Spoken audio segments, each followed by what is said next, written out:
Hi everyone, today we will discuss the future of the automotive industry is not what you think. When you picture the future of the car, what do you see? Probably something sleek and silent, gliding down a futuristic highway. We get excited about range, charging speed, and how fast it goes from 0 to 60. And for the past decade, car companies have been more than happy to sell us on that vision. The electric vehicle, the EV, has been sold to us as the absolute peak of car revolution, the final chapter after a century of the gas engine. But here's the thing. That relentless focus on electric power is a brilliant distraction. It's the perfect, shiny object that keeps us all watching the racetrack while the entire stadium is being rebuilt around us. Because the real revolution, the one that's going to shatter the industry, isn't what's under the hood. It's in the code. It's in the invisible network connecting cars to the world. And it's about to change not just how we drive, but if we drive at all. Let's get one thing straight. The move to electric is a huge deal. Thanks to environmental goals and people actually wanting greener cars, EV sales keep climbing. Recent forecasts suggest they'll make up nearly a quarter of all new cars sold globally in the next couple of years, which is a massive leap forward. It's all thanks to better batteries and more charging stations popping up. Companies like Tesla didn't just build a car. They built a movement and proved that electric cars could be cool, fast, and something you'd actually want to own. The old-school car makers, after a pretty slow start, are now frantically pouring billions into their own EV lineups to grab a piece of the action. The media loves covering the sales race, pitting the legacy giants against the new kids on the block. We all argue about different battery types and whether hybrids are a smart stepping stone or just a way to delay the inevitable. It's a simple story to follow, really. It feels like the steam engine giving way to the diesel train.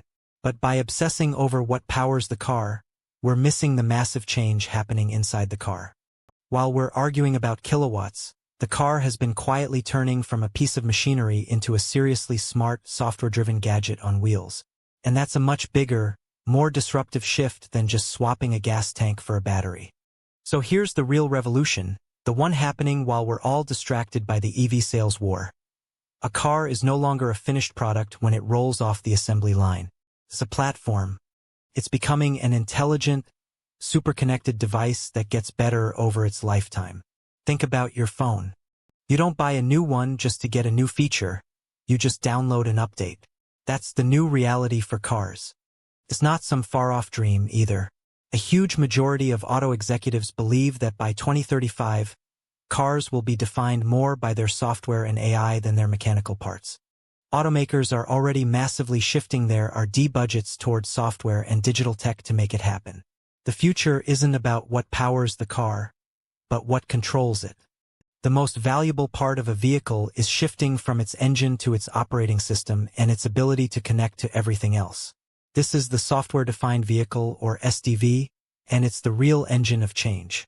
So what does this shadow revolution actually look like? It's built on 3 pillars that are already changing everything. First, you've got the software-defined vehicle and the subscription model. Your car isn't static anymore. With over-the-air OTA updates, companies can upgrade your car remotely, just like your phone. It started with small things like map and infotainment updates, but now it's getting serious. We're talking about updates that can change how the car's hardware actually performs. For instance, Polestar offered a paid software update that boosted the horsepower of its Polestar 2. Tesla famously sold an acceleration boost that was unlocked entirely with code. And BMW, even after some major public backlash, tried selling subscriptions for things like heated seats. Audi lets you subscribe to features like advanced headlights on a monthly or yearly basis. This completely changes the business model. Instead of one big sale, carmakers are looking at a steady stream of income over the life of the car, turning it into a platform for services. The second pillar is the car as a data goldmine. A modern car is a rolling computer, packed with over 100 sensors tracking everything from its location to your driving habits.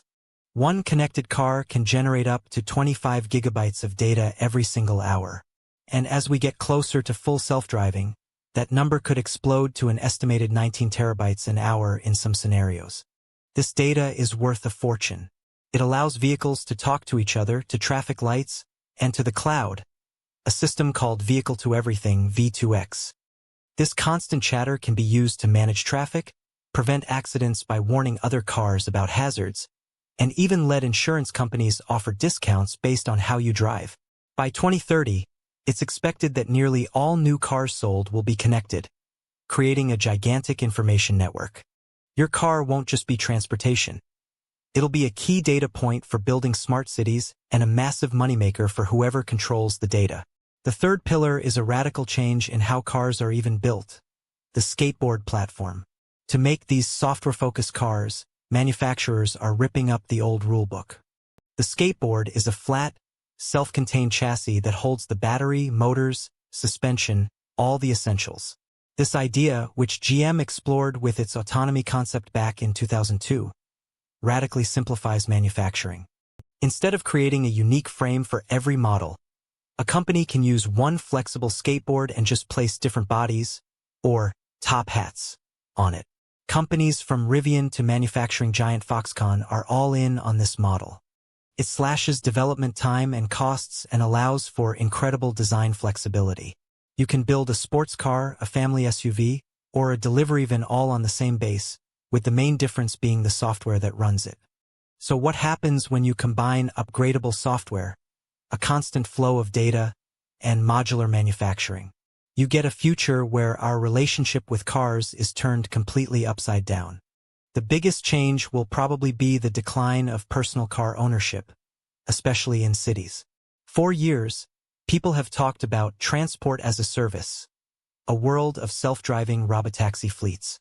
The early predictions of this happening by 2025 were a bit too eager, but the core idea is more powerful than ever. Why own an expensive asset that just sits in your driveway 95% of the time, when you could just summon a cheap, autonomous car with an app? Fleet operators like Waymo and Cruise are already proving this can work in certain cities. A fleet owner can keep a vehicle running almost 24/7, which makes the cost per mile way lower than owning a car yourself. They won't just be competing with Uber.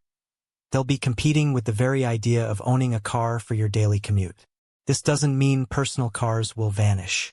In rural areas, for hobbies or for people who just love driving, ownership will stick around. But in big cities, the convenience and cost savings of robot access will be hard to ignore.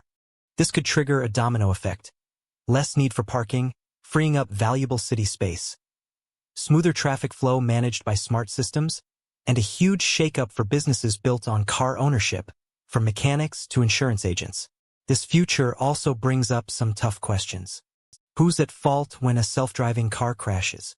How do we protect all the personal data our cars are collecting? And what happens to the millions of people who drive for a living? These aren't easy problems to solve, and we're just now starting to figure them out.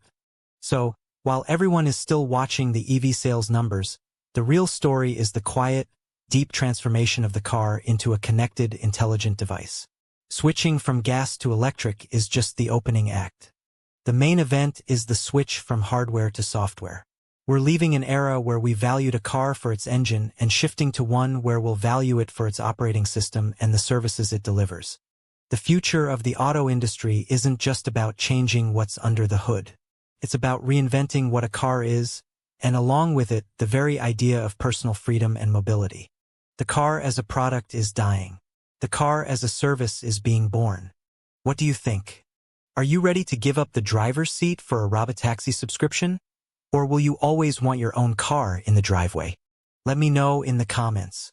And if you want more deep dives that cut through the hype, make sure to subscribe. Thanks for watching.